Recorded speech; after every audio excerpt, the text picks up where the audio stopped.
अगर हमें वेट नहीं दे रखे हैं तो हम वेट को असाइन कर सकते हैं। अगर क्वेश्चन में वेट हमें नहीं दिया है, अब तक के तो जो हमने क्वेश्चन किया उसमें वेट दिया हुआ था, वेट नहीं दिया तो हम उसे असाइन कर सकते हैं।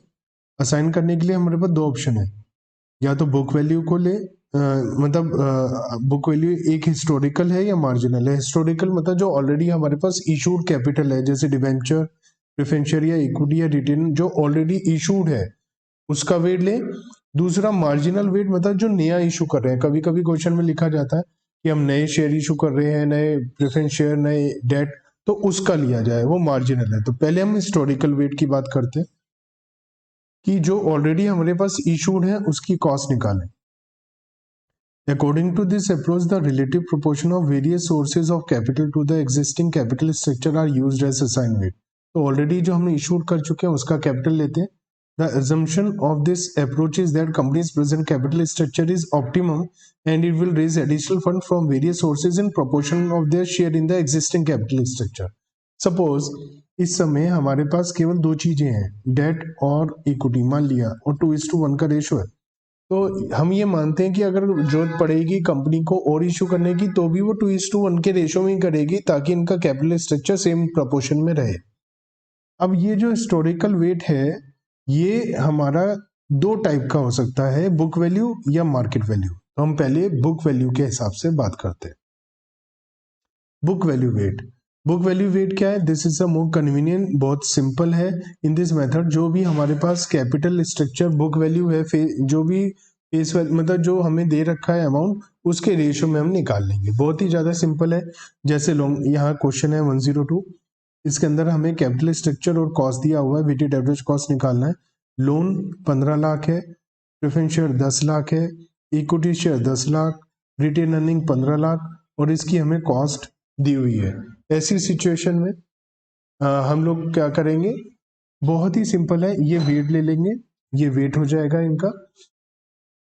तो लॉन्ग टर्म डेट का वेट 15 लाख हो गया, और प्रेफरेंस शेयर का वेट 10 लाख, और इक्विटी का वेट 10 लाख, रिटेन अर्निंग का वेट 15। अब हम ये भी कर सकते हैं, ऐसा वेट लिख लें और टोटल कर लें 10, 20, 30, 40 एंड 50। दूसरा ऑप्शन ये है कि हम वेट में बजाय ये लेने के पूरा करें, 15/50 कर दें, तो ये हो जाएगा 0.3, 10/50, 0.2, 0.2 एंड 0.3, और टोटल 1 आ जाएगा। हम ऐसा वेट ना लेकर ऐसा लें, दोनों में एक ही बात है, कोई फर्क नहीं पड़ेगा।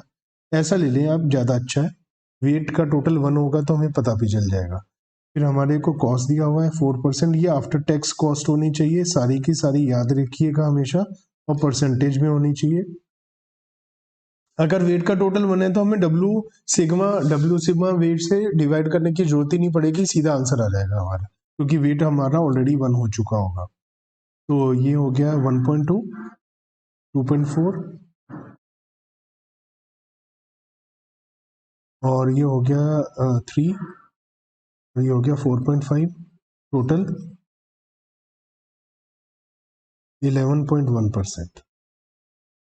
तो हम ऐसा निकाल सकते हैं। इसका एक और मेथड है, वो भी मैं बता देता हूँ कि हमने जैसे ये दिया हुआ 15 लाख ये अमाउंट है, और कॉस्ट है हमारी 4%। इसका एक्चुअल हम कॉस्ट निकालें, जैसे इंटरेस्ट है वो परसेंटेज में अमाउंट में निकालें कि 15 लाख है, इस पर 4% नेट कॉस्ट आ रही है तो 60,000 आ रही है, और ये 10 लाख है, और 12% 1,20,000, 10 लाख का 15% 1,50,000, और 15 लाख का 15%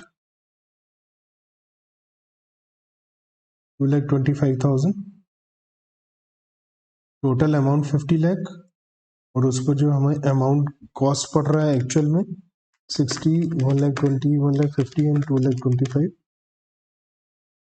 5,55,000।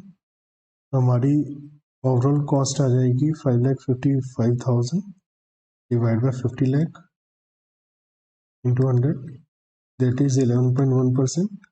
लेकिन मैं आपको रिकमेंड नहीं करूंगा ऐसा करना, मैं आपको बोलूंगा कि आप हमेशा इस मेथड से ही करें और ऐसे ही आंसर निकालें।